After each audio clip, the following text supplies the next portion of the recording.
Il est l'heure de l'édito politique sur Europe 1 avec le Figaro. Bonjour Vincent Trémollet de Villers. Bonjour Dimitri, bonjour Anissa, bonjour Vincent, bonjour à tous. Alors Emmanuel Macron va s'entretenir aujourd'hui avec Gérard Larcher. Emmanuel Macron qui à l'instant rend hommage à Jean-Pierre Elkabbach, saluant en lui un monstre sacré du journalisme français. Après cela donc, il a rendez-vous avec le président du Sénat qui vient d'être réélu. Gérard Larcher qui d'ailleurs s'exprime dans les colonnes du Figaro ce matin. Que vont bien pouvoir se dire le premier et le deuxième personnage de l'État? Il est question de la réforme constitutionnelle, Vincent. Oui, et selon l'Élysée, les propositions d'Emmanuel Macron seront spectaculaires. Dans le panier, il y a notamment l'extension du champ du référendum et le statut de la Corse. Mais pour le moment, on n'a pas d'éléments véritablement précis. Je ne peux donc pas vous livrer les secrets de leur conversation, mais je peux facilement imaginer les pensées qui vont traverser l'esprit du président de la République lors de ce rendez-vous, Dimitri. Emmanuel Macron aura en effet devant lui un président qui commence son 5e mandat, quand lui devra s'arrêter au 2e. Un président sans Premier ministre et sans gouvernement, ce qui doit être très reposant. Un président dont l'élection dépend d'élus eux-mêmes choisis par des grands électeurs, ce qui est tout de même beaucoup plus confortable. Un président dont la charge offre plus de satisfaction que d'embarras. Un président qui, malgré le petit recul de la droite et du centre dans son assemblée, est un président heureux. On pourrait même dire un président bienheureux. Vous remarquerez qu'il y a un faux air de Philippe Noiret chez Gérard Larcher. Eh bien, après Alexandre le Bienheureux d'Yves Robert, au Palais du Luxembourg, nous avons Gérard le Bienheureux. Vous présentez la charge de président du Sénat comme une sinécure. Mais enfin, la Haute Assemblée, c'est quand même de la politique permanente, Vincent. Oui, mais c'est une politique qui se fait dans la discrétion et dans le clair-obscur. C'est fin, le Sénat. C'est rond comme un verre de bon Bourgogne. À côté, l'Assemblée avec Mathilde Panot qui brandit son bocal de punaise de lit, c'est de la piquette en canette.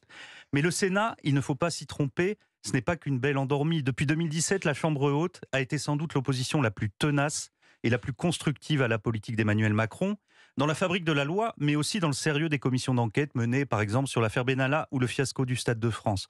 Sans compter le rôle joué par Gérard Larcher, qui a tenu tête plusieurs fois au chef de l'État, notamment pour lui rappeler l'importance essentielle des élus locaux et des corps intermédiaires. Entre les deux hommes, malgré une relation courtoise, il y a des différences constitutives. Emmanuel Macron est l'homme d'une trajectoire fulgurante quand Gérard Larcher est celui d'une ascension patiente. Emmanuel Macron est un urbain conquérant, Gérard Larcher est un chasseur à l'affût. Tous les opposent, même l'âge. En rentrant de l'Élysée, le président du Sénat aurait même lâché un jour à ses collaborateurs « Ah, le président m'a invité à un petit goûter ». Vous voyez que la férocité en politique, ça va de 7 à 77 ans. Et pourtant, le nom de Gérard Larcher revient souvent, Vincent, comme candidat central et apaisant pour Matignon. Oui, alors il faudrait vraiment que la situation soit tragique pour que le président du Sénat quitte le paradis du Luxembourg pour l'enfer de Matignon. On le voit mal rendre des comptes chaque semaine au président de la République. Mais vous savez, on prête aussi à Gérard Larcher des ambitions pour 2027.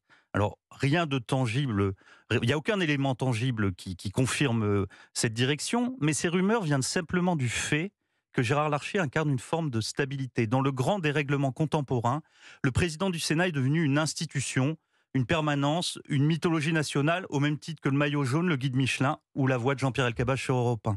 Comme Alain Juppé incarnait physiquement l'impôt, Gérard Larcher incarne physiquement la France d'avant. Personne ne pense qu'il renversera la table, mais c'est justement pour cela que les Français l'apprécient. Au milieu des crises à répétition et du tourbillon macronien, il est devenu, presque malgré lui, une force tranquille. Voilà, c'est ciselé, c'est intelligent, c'est tous les matins, c'est sur Europe 1. J'espère que vous avez, chers auditeurs, apprécié autant que Vincent Hervouet et Anissa Haddadi. L'édito politique de Vincent Trémollet de Villers. Merci beaucoup, Vincent.